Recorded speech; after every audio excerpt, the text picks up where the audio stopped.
Hi friends, welcome back to Priya's Puppy Kitten channel. இன்னைக்கு நம்ம ஒரு மினி சிக்கன் பிரியாணி பண்ண போகிறோம். அதுக்கு கொஞ்சம் நெய் போட்டுக்கிறேன், கொஞ்சம் எண்ணெய் போட்டுக்கிறேன், ஸ்பைசஸ் எல்லாம் ஆட் பண்ணுறோம். பட்டை, கிராம்பு, ஏலக்காய் எல்லாம் போட்டாச்சு. இப்போ கொஞ்சம் ஆனியன், கொஞ்சம் வெங்காயம், பச்சை மிளகாய் எல்லாம் போட்டுக்கணும். அதுக்கப்புறமா நம்ம அந்த வெங்காயம் நல்லா ப்ரௌனிஷ் ஆகிற வரைக்கும் நம்ம கொஞ்சம் வெயிட் பண்ணணும். அது நல்லா அப்பப்போ இடையே அது கிளறி விட்டுட்டு அதுக்கப்புறமா நம்ம தக்காளி ஆட் பண்ணுறோம். தக்காளி நல்லா வெந்து வரணும். வெங்காயம் தக்காளியும் நல்லா வெந்ததுக்கப்புறமா நம்ம பண்ணும்போது தான் பிரியாணி நல்லா டேஸ்ட்டாக இருக்கும். அதுக்கப்புறம் நல்லா வேக வச்சதுக்கப்புறமா நம்ம அடுத்து என்ன பண்ண போகிறோன்னா, வீடு பார்த்திங்களா இவ்வளோ அழகாக இருக்குது. வெங்காயம் வேகட்டும். இந்த குட்டி வீடு பாருங்கள் இவ்வளோ அழகாக இருக்குது. ஓகே, தீ கொஞ்சம் வேகமாக எரியலை, அதனால தான் அதை சரி பண்ணிகிட்ருக்கேன். எல்லா பொருட்களுமே எடுத்து ஃபஸ்ட்டே க்ளீன் பண்ணி வச்சாச்சு. ஏன்னா வீடியோ ரொம்ப லாங்காக போயிடக்கூடாது, வேகமாக ஃபாஸ்ட்டாக பண்ணணுங்கிறதுக்காக. இஞ்சி பூண்டு பேஸ்ட் போட்டுக்கலாம்.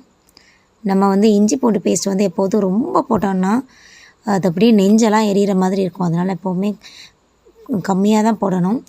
அப்புறமா இது மல்லி இலை, அதுக்கப்புறம் புதினா எல்லாம் போட்டாச்சு. தேவையான அளவு சால்ட் போடும்போது இந்த வெங்காயம் தக்காளி இது எல்லாமே வேகமாக வெந்துடும். ஏன் லெமன் ஊற்றிருக்கேன் அப்படின்னா ஒரு அரிசி இன்னொரு அரிசியோடு ஒட்டாமல் இருக்கும். அதே மாதிரி இதை பண்ணுற அன்றைக்கி தயிர் இல்லை, அதனால் நான் கொஞ்சம் லெமன் விட்டுட்டேன். அதுக்கப்புறம் ஸ்பைசஸ் எல்லாம் ஆட் பண்ணணும். மல்லித்தூள், வத்தல் தூள் எல்லாம் போட்டாச்சு. சிக்கனும் அதில் போட்டுடலாம். கறி மசால் பவுடர் எல்லாம் போட்டு அதெல்லாம் அந்த சிக்கனில் இறங்குற வரைக்கும் அதை நல்லா